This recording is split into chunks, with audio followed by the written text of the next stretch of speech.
Haleluya, wapendwa watazamaji na wasikilizaji wa kipindi kizuri cha unabii wa mwisho wa dunia na mjumbe wa agano hapa duniani. Bado tunaendelea na semina yetu ya ujenzi wa kanisa halisi, na tulikuwa tuko katika ile taa ya 4 ambayo ni kiasi. Tumejifunza mambo mengi mahali hapo. Tumejua mambo mengi yanayohusiana na kiasi, lakini leo tunataka tuvuke kidogo tuingie katika taa ya 5. Taa ya 5, saburi. Saburi ni tunda ambalo ndilo linaloweza kumpa mtu hatima ya maisha yake.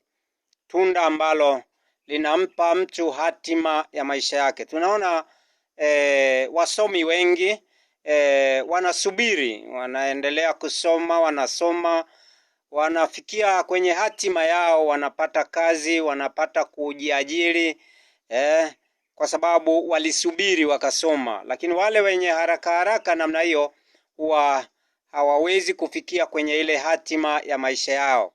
Lakini pia tunaona wakulima wengi ambao wanalima, wanavumilia mvua ya kwanza, mvua ya pili, wanasubiri, hatimaye wanakuja kupata mavuno, wanapata kile walichokipanda. Unaweza kuona.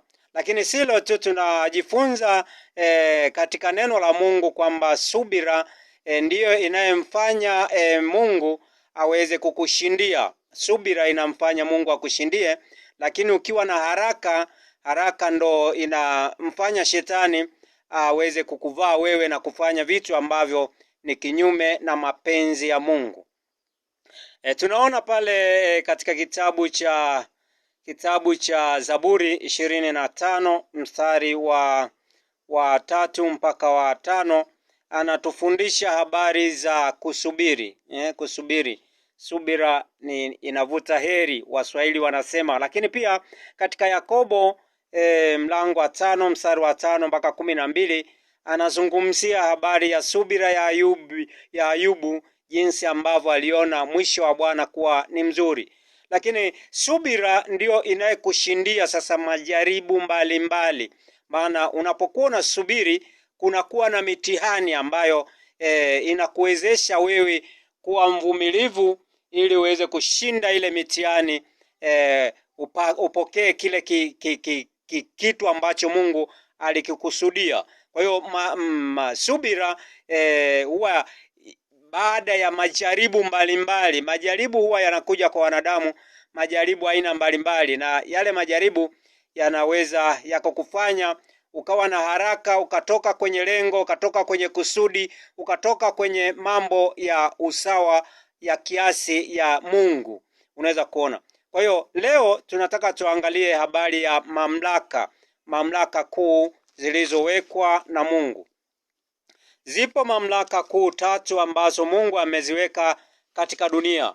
Mamlaka kuu zipo 3 tu ambazo Mungu aliziweka hapa duniani. Mamlaka ya kwanza ni mamlaka ya kaya, au tuseme ya familia. Katika familia, mamlaka hiyo ndio inaitwa mamlaka ya mwanzo, na watu wote wanatakiwa kuenenda katika hiyo mamlaka, waweze kuishi maisha ya furaha, maisha ya amani, maisha ya upendo bila ugomvi.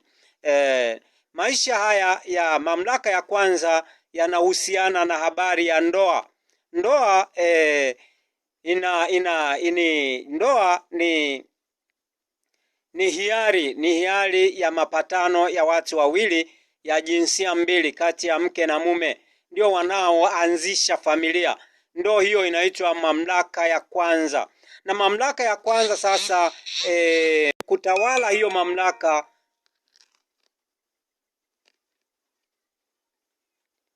ya kwanza, mwenye kutawala hiyo mamlaka ni mwanaume. Katika kitabu cha Mwanzo 3 mstari wa 16, Roho wa Mungu anasema hivi.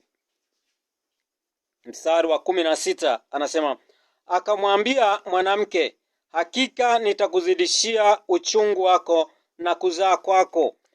Kwa utungu utazaa watoto, na tamaa yako itakuwa kwa mumewe, mmeo, naye atakutawala. Na tamaa yako itakuwa kwa mmeo, naye atakutawala. Hiyo ni mamlaka ambayo Mungu ameiweka, haipaswi kupuuzwa. Kwa hiyo katika ndoa, mamlaka inayotakiwa kutawala katika kutawala ile kusudi kubwa, kutawala mamlaka kuu ya kwanza ni mwanaume ambaye yeye ndiye aliyeumbwa na akafanyiwa msaidizi. Mwanamke anakuwa ni msaidizi wa yule mwanamume. Mwanamke anakuwa ni msaidizi wa yule mwanamume. Kwa hiyo mamlaka ya kwanza kabisa ni mamlaka ya mwanaume ndani ya kaya yake. Kitabu cha Mwanzo hapo Mwanzo 2 mstari wa 18 anasema hivi: Bwana Mungu akasema, si vyema huyu mtu awe peke yake, nitamfanyia msaidizi wa kufanana naye. Angalia maneno hayo, nitamfanyia, sio kiongozi, nitamfanyia msaidizi wa kufanana naye. Kwa hiyo kumbe, mwanamke ndiye msaidizi katika familia ambaye amewekwa na Mungu. Ni kwa sababu tu kwamba Mungu hakumuumba mwanamke kwa ajili ya Mungu. Mwanaume aliumbwa kwa ajili ya Mungu, lakini mwanamke aliumbwa kwa ajili ya mwanaume kumsaidia mwanaume katika mambo mbalimbali ya shughuli za hapo katika kaya yake. Unaweza kuona katika kitabu cha Wakorinto wa kwanza mlango wa 11 tunajifunza hapo. Wakorinto wa kwanza mlango wa 11, tutaangalia pale kwenye huo mstari wa 3 mpaka wa 10. Roho wa Mungu anasema hivi: lakini nataka mjue ya kuwa kichwa cha kila mwanamume ni Kristo, na kichwa cha mwanamke ni mwanamume, na kichwa cha Kristo ni Mungu. Kila mwanamume asalipo na anapohutubu, naye amefunikwa kichwa, yuaibisha kichwa chake, yani anamwaibisha Kristo. Bali kila mwanamke asalipo au anapohutubu bila kufunika kichwa, yuaibisha kichwa chake, manake anamwaibisha mume wake. Kwa maana ni sawasawa na yule aliyenyolewa. Maana mwanamke asipofunikwa na kichwa na akatwe nywele, au ikiwa ni aibu mwanamke kukatwa nywele zake au kunyolewa, na afunikwe, kwa maana kweli haimpasi mwanamume kufunika kichwa. Kama hivi leo tunaona watu wengine ambao hawajui hii kweli, wanafunika vichwa vyao, hata wanaume. Jue kabisa hiyo ni roho ya joka, wanaendelea kufanya namna hiyo kwa sababu ya kutokujua. Ikiwa ni aibu mwanamke akatwe, kwa maana kweli haimpasi mwanamume kufunikwa kichwa, kwa sababu yeye ni mfano wa utukufu wa Mungu. Mwanaume aliwekwa kwa ajili ya Mungu, kwa utukufu wa Mungu. Lakini anaendelea kusema, lakini mwanamke ni utukufu wa mwanamume. Angalia maneno hayo, mwanamke ni utukufu wa mwanamume. Maana mwanamume hakutoka katika mwanamke, bali mwanamke katika mwanamume. Yani Mungu alichukua ubavu akamfanya msaidizi huyo mwanamke. Wala mwanamume hakuumbwa kwa ajili ya mwanamke, bali mwanamke kwa ajili ya mwanamume.